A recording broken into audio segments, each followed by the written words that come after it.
হ্যাঁ বন্ধুরা, তোমাদেরকে সকালে বলেছিলাম যে আমি একটা কাজে বেরোচ্ছি।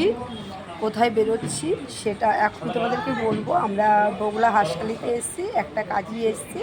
সেটা ফাইনালি কাজটা হয়ে গেছে, আর কাজটা সেরেই হাঁসখালি থেকে আমরা চলে এসেছি বগুড়াতে। বগুড়া বাস স্ট্যান্ড স্টেশনের কাছেই আমার বাপ্পা হোটেলে ঢুকে পড়েছি। এইখানে দুপুরে ভীষণ খিদে পেয়েছে। আর দেখো এখানে দিয়ে দিয়েছে সাদা ভাত, লেবু, পেঁয়াজ, পটল ভাজা।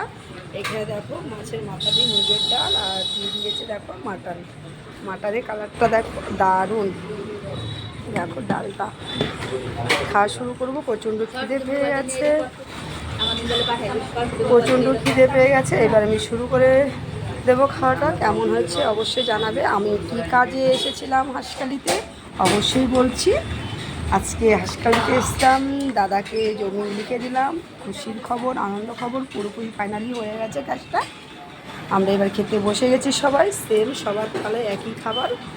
এরা তো খাবার খাওয়া শুরু করে দিয়েছে, এবার আমি শুরু করে দেবো। আমার প্রচণ্ড খিদে পেয়েছে। সবাইকে অনেক অনেক শুভেচ্ছা। দেখো মাটনে, দেখো এটা বাপ্পা হোটেল। দেখো দাদার সাথে একটা জল আছে। এবার আমি খাওয়াটা শুরু করে দিই ফাইনালি। তোমাদেরকে আমি আমার খুশির খবরটা বলে দিয়েছি। হ্যাপি, খুব খুশি দাদাকে লিখে দিয়ে।